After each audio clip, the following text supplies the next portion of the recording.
lineup of Coach Jerry. So Pascual is in there, Estoque is in, Cloan and Jessa Dorog, but no Hentapa, no Gamit. Thank you so much for tuning in to our coverage. Anton Rojas together with Gaira Baroga and Christine San Agustin at courtside. Jessa Dorog, the young captain, scoring for Benilde. She also has a lot of pressure on her because Micah Go was the former captain. Now you have Dorog. She really has to step up in order to iangat yung squad niya and to be more consistent. Serving for the ladies' stats, KJ Jonisho. Junisho also had that crucial hit from the middle earlier. Pascual. Regalo. That's still alive. Di Makulangan. Down the line, Estoque saves it. Estoque, back row hit. Di Makulangan, Amakatan with the entry. Amakatan is just stepping up for her team.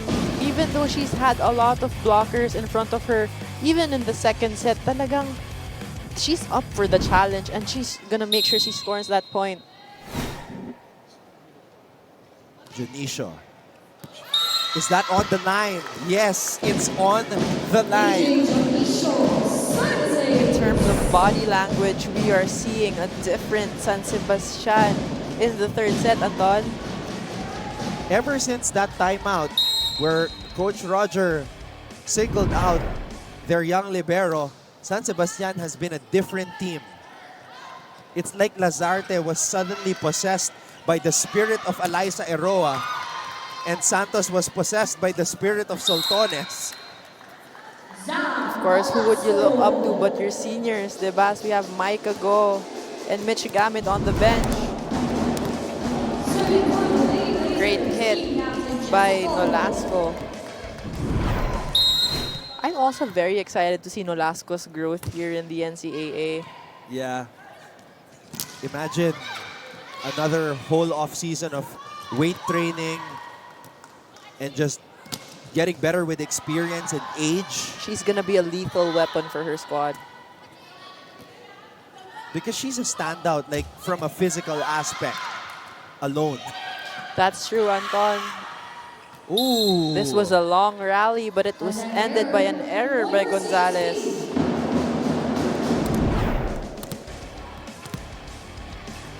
Medyo nag-alangan silang dalawa ni Lazarte. This is why you need communication in volleyball. You just have to call mine and just push through with it. Estoque. Getigan. Pascual. Good hit from Pascual, but I saw she's in front of me right now. Sabi niya sumabit. So she's not, hindi siya masyadong masaya sa palo niya na yun. And of course, Gail Pascual, who has a high vertical and yung reach ng arms niya, mataas din. She's one of the players to watch out for in this squad. That's Jessa Doro, goes for an ace.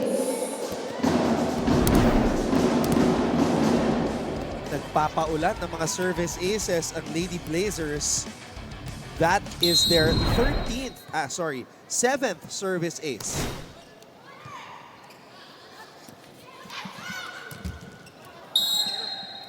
Not over. Of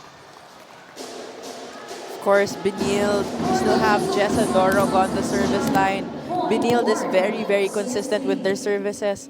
Last game alone, they had 10 service aces against JRU. Di Makulangan. Amakatan. Nolasco popping it up. Montoniedo tees it up for Pascual. Good defense on the side of San Sebastian. Montoniedo to Nolasco. Saved by Di Makulangan. Lazarte to Santos. Just enough to get it to the Benilde side. Pascual. Pascual goes off the block. But what defense we're seeing from Di Makulangan. Back to back actually earlier. Still serving for CSB, Jessica. Then Pascual just drops the hammer on San Sebastian. Dimakulangan to Amakatan. Mondoñedo keeps it alive. Getigan to Waylin Estoque. Estoque with high hands. Even though she has 2 blockers in front of her, she will make that point. She now has 8 points in this match. And Benilde leads San Sebastian 8-3. Christine San Agustin will have another update from us for us at courtside when we come back on GTV.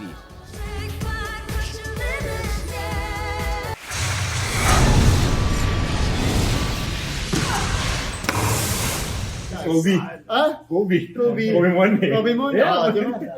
Meron naman sa sa NCAA. Hindi, pero syempre, you wanna invite, of course, the best basketball minds. Oh, of course. The best sports minds, not just in the country, but, Yeah. we gotta dream big, bro. Yeah.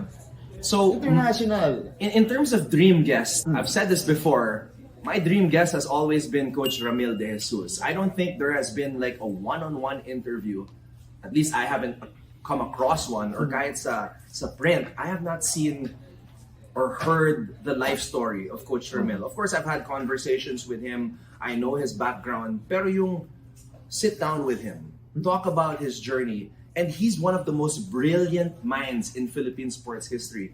So, medyo impossible dream yon. So, kung nanonood ka man, Coach Ramil, for years, I've been trying to get you on. Hopefully, mabigyan mo kami ng pagkakataon. But for starters, gusto ko makausap natin CJ Perez. CJ. I would love to have also one of our friends and broadcast partners, Michelle Gumabao. CJ, I think he's one of the best players in the PBA. He's part of Gilas also. MG naman, part of Creamline in the PVL. So, we want to get the best people on Game On. So, I think that's my short list for now. Well, Coach Hammer. ako, to be honest, yung dream guest ko, dream conversation ko would be yung isa sa mga idols ko growing up na watching sports. Jobo. Robert Jaworski. Alam mo, ako kasi Keep up with non-stop in-court action with GMA Sports. Catch the latest sports news here and round the globe. Be thrilled with conversations about the finest athletes and sports personalities. Here's the hit, yes! And Mamuski with a 1-2 is now down to just 6. And never miss a beat on the latest hard-court drama. We'll bring you stories.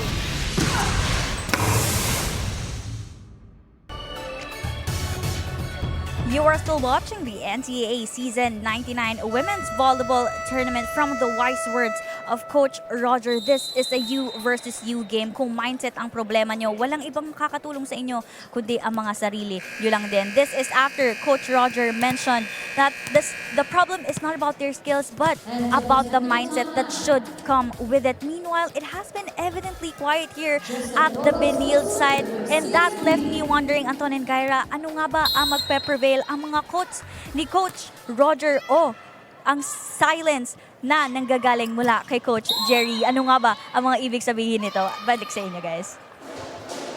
We're seeing earlier we have the statisticians here. Now in the first set there was a 11-0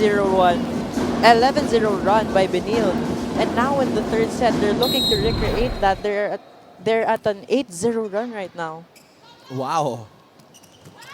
So it's been a game of runs, seesaw battle at that. But going back to Christine's report, it's a difference in personalities with regards to the coaches. Coach Roger, as you have called him, and Coach Jerry, a man of very, very few words. Very contrasting silang dalawa eh. On deck to serve, Judah Gonzalez. It's kind of like a person in real life who lives on social media and the person who at all costs avoids it. A person who prefers it when the Wi-Fi is not working. Estoque. Well, in real life, when the Wi-Fi is not working, sometimes you're more productive. But we can see Benilde, they're a very, very productive team. Especially the young ones, the ones in their sophomore and junior years. Di makulangan. Santos. I can see the reason now. The reason now that San Sebastian is having a hard time to do set plays is they don't have the first ball. As we hear a timeout from Coach Roger. Mo sa net, ididiin mo, pilipit pa yung palo mo, nandun ka na sa uno, babalik yung katawan mo rito, tapos papaluin mo ng madiin. Walang snap yung bola. Itin nyo na, kaunting mathematics, so may geometry yan eh. Hindi yung palo tayo ng palo. Ikaw naman, pilitin yung dalhin sa unahan yung bola. Hindi tayo makakapag-play kapag hindi umaabot sa attack line yung reception ninyo. Anong gagawin natin? Hindi tayo pwedeng humingi ng saklolo. Kayo ang gagawa niyan. Hindi tayo eh. Para sa harap sigat kasi nakuha ko siya. Sige, sige. Yes! All hearts from the bench of San Sebastian, but Coach Roger, I think he knows that we were talking about it before the timeout. As I was mentioning, they've been having a hard time making plays kasi yung mga first ball nila hindi umaabot sa first line, sa attack line or sa setter. Oh, na-traffic sa sariling kakampi. Benilde taking advantage. Estoque with a good hit on that one. Although ito na, San Sebastian will have a substitution. Di Makulangan is going out for Adia, who actually played a lot of minutes in that 5-set match against San Beda. Adia setting it up. Combination play for who else? Kat Santos. At Santos apologizing for her hit there as it hit Nolasco on the forehead. Coach Roger talaga. Eyebrows up. That's gotta be a gif right there. Dorog running for that one. Adia chooses Amakatan. And that is what Coach Roger is looking for here in San Sebastian. They need that perfect pass in order to activate and utilize their middles. 6-point lead still for Benilde. Mondoñedo to Gamit. And is that the first point of Mitch Gamit? I think it is. She hasn't been activated since the first set. I think it's time now to start maximizing Mitch Gamit here in the front row for Benilde. Gamit hitting it towards the back. KJ keeps it alive. Watch out for Gamit. Here she is. Mitch Gamit, back-to-back points for Benilde.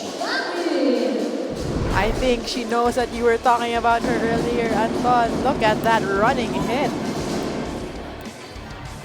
Specialty of the house for Mitch Gamit.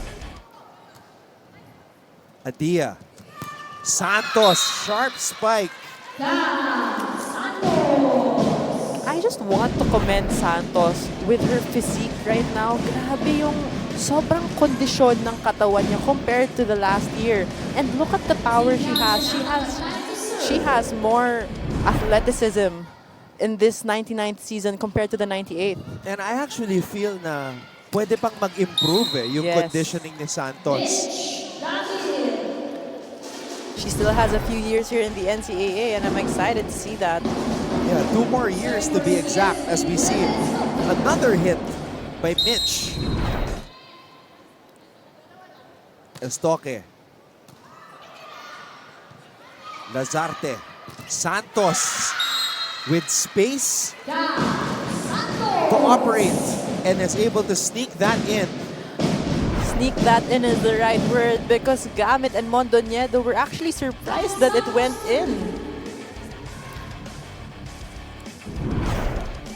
She's now on the service line. Santos with 11 points from 10 attacks and 1 ace. Very similar to her last game. Mostly coming off of attacks. Dorog. Good wind-up from Jessa Dorog. 16-8, Benilde on top as we head to this technical timeout.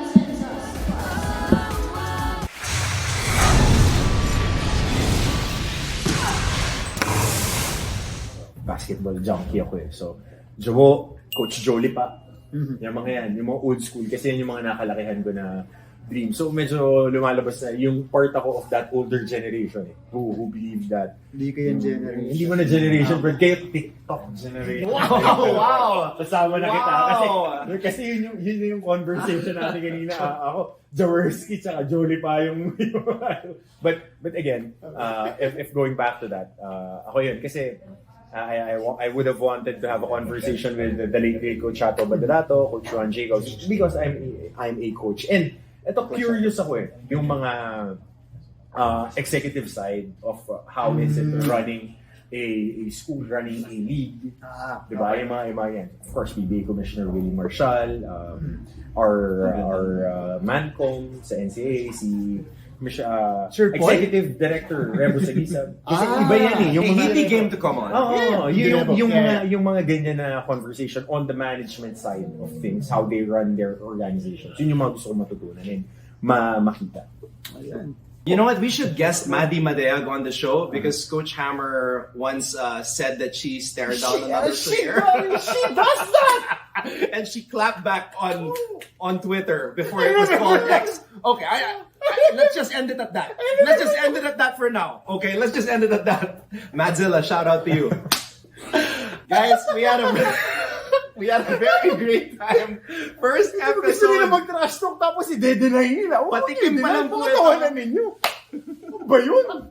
Nakikita nila kung gaano ka-intense si Coach Hammer. Keep up with non-stop in-court action with GMA Sports. Catch the latest sports news here and round the globe. Be thrilled with conversations about the finest athletes and sports personalities. Here's the good, yes! And Mamuski with a 1-2 is now down to just 6. And never miss a beat on the latest hard-court drama. We'll bring you stories behind each point and victory, one play at a time. Follow our official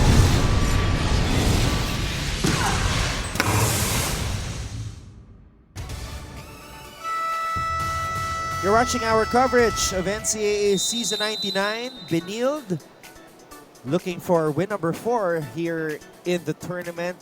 San Sebastian looking to avoid falling into a 0-4 hole.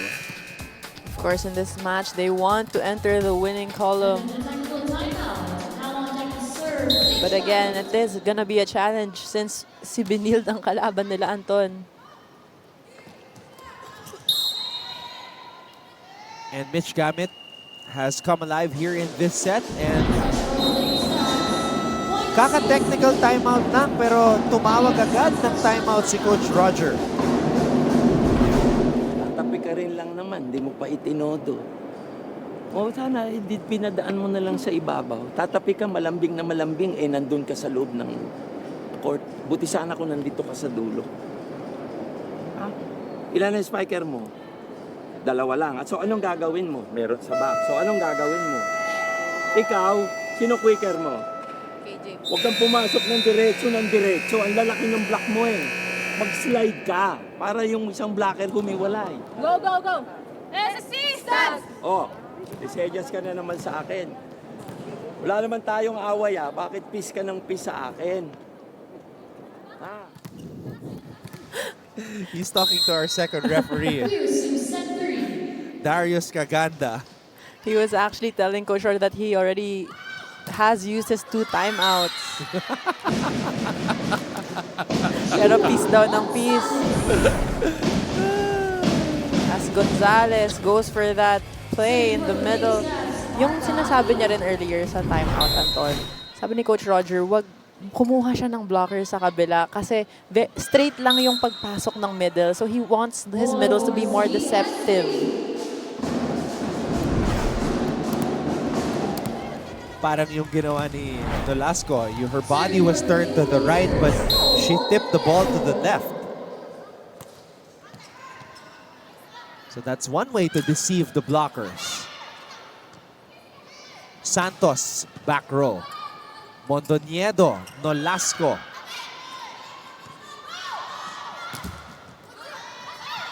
KJ. That's the live. Adia. Oh! Out of sync with Dionisio there. Adia and Junicio, I think they had miscommunication on that play. As we see it from this replay. What a save from Benilde. Off timing si Junicio on that approach, I would say. Mondoñedo now with 14 excellent sets.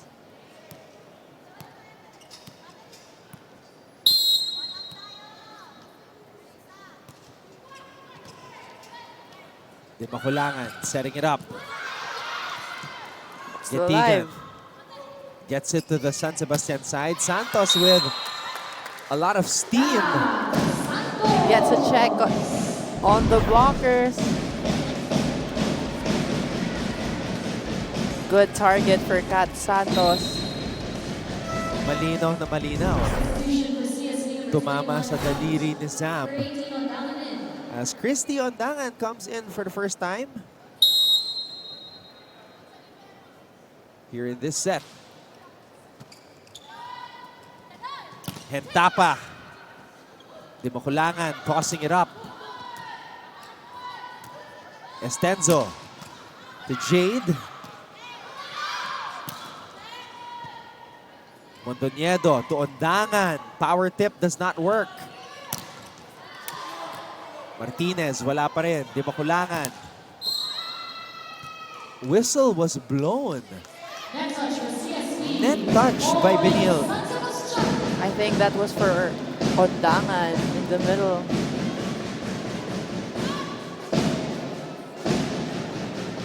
Benilde is 8 points ahead of San Sebastian. But again, being San Sebastian, they should bring the momentum from the second set, their second set win into the third.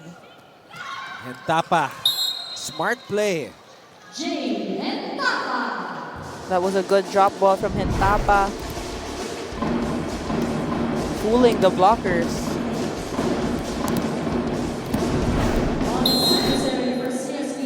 10 points in a match for the Benilde captain.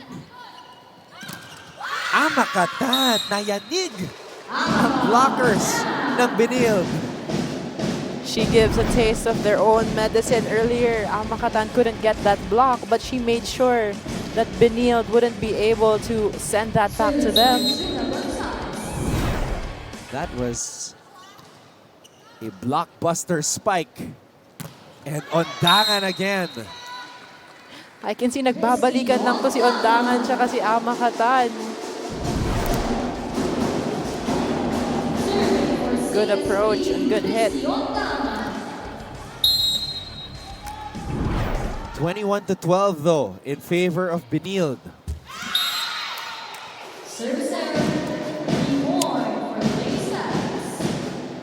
Yun lang. Oh, she wasn't satisfied with that, of course.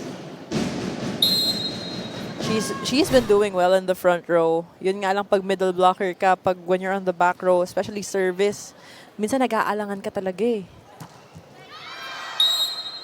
Check ball. Or did it touch the corner line? It was a check ball by the blockers of San Sebastian.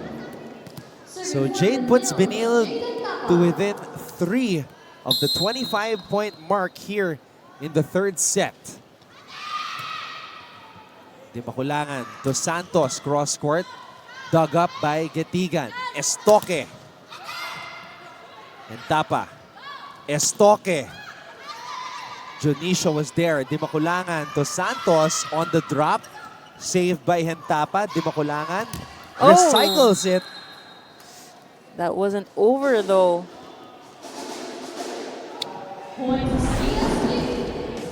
Great set, but Santos, nanggigil na siya going for that down the line because she saw that there were no blockers on that zone 1. The intention was there. Kulang lang sa Execution. elevation, timing, and yes, execution. Oh! Gamit. Easy power tip. Gamit, of course. Look at that intense look by Gamit. She already knew where that ball was going, and of course, no entry. Mitch Gamit has been Benilde's barometer for success here in season 99. Mondoñedo with the spike. A hitting spiker, a hitting setter that is, as Estoque gets that point and closes this third set. So Benilde now 1 set away from notching their 4th win of season 99. We'll be back for the 4th set here on GTV.